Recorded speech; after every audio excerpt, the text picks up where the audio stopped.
How can we let that feed into all of our dreams and visions for our future and hopefully heal us as a people?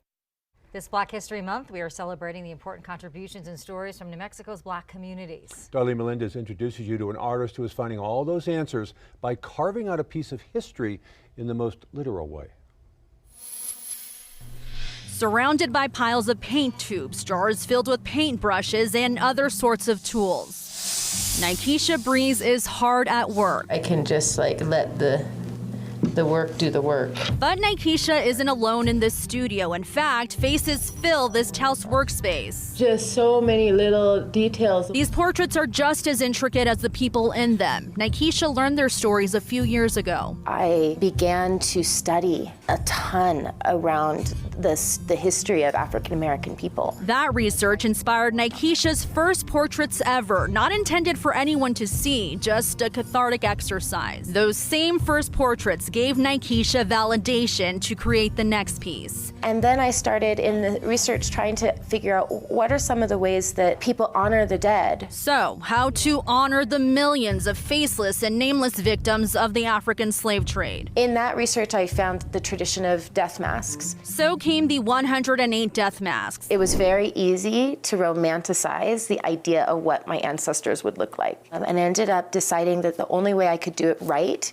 would be to really engage with a ritual process. Sculpting one mask a day for 108 days straight. I would cut a piece of clay. I would roll it out smooth. I would take the next hours and scar the clay. Sometimes I'd put it in extreme heat or extreme cold, imagining the conditions that enslaved people were in.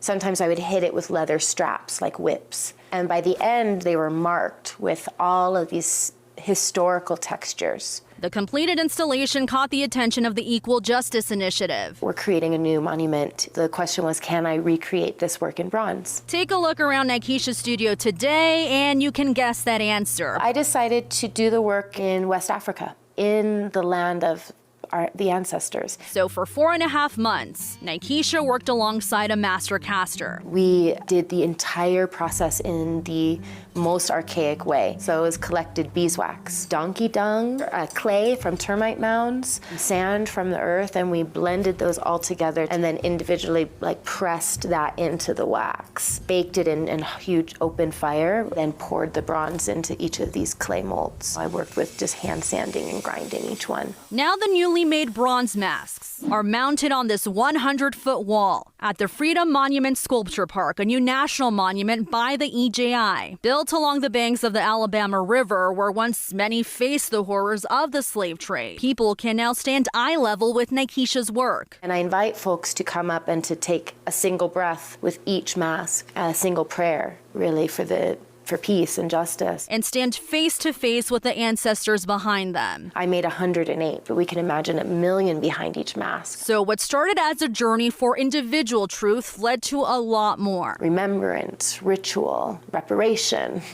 Carving out a piece of history and re-sculpting it for generations past and to come. Consciously holding and being accountable to our past. We are shifting our future. Darlene Melendez. The whole thing is not even my plan. KOAT. I'm just the hand. Action 7 News. Some of Nikesha's work is featured at the Richard Levy Gallery in downtown Albuquerque. The show, called Black Archive, is made up of large and small scale oil paintings, drawings, and sculptures. You can see it through mid-March.